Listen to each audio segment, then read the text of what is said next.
I feel you វាមានន័យថាខ្ញុំយល់ពីអារម្មណ៍មួយហ្នឹងឬក៏ខ្ញុំយល់ពីអារម្មណ៍របស់អ្នកដោយសារតែខ្ញុំក៏ធ្លាប់ឆ្លងកាត់រឿងរ៉ាវទាំងអស់ហ្នឹងដែរនៅពេលដែលយើងនិយាយឃ្លាហ្នឹងគឺយើងមានអារម្មណ៍ថាអាណិតហើយយល់ចិត្តគេឧទាហរណ៍ដូចជា A ក៏និយាយថា I keep making mistake at work ចំណែក B ក៏តបថា I feel you it happens to everyone ឧទាហរណ៍នេះមានន័យថាខ្ញុំនៅតែបន្តធ្វើខុសឬក៏សាងកំហុសនៅកន្លែងធ្វើការ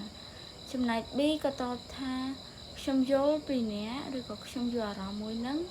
អ្នកណាក៏ធ្លាប់ធ្វើខុសដែរឬក៏រឿងហ្នឹងវាកើតឡើងចំពោះមនុស្សគ្រប់គ្នានឹងឯងឧទាហរណ៍មួយទៀត A ក៏និយាយថា I don't have motivation to do anything ចំណែក B ក៏តបថា I feel you I have been there A ក៏និយាយថាខ្ញុំគ្មានកម្លាំងចិត្តនៅក្នុងការធ្វើអីទាំងអស់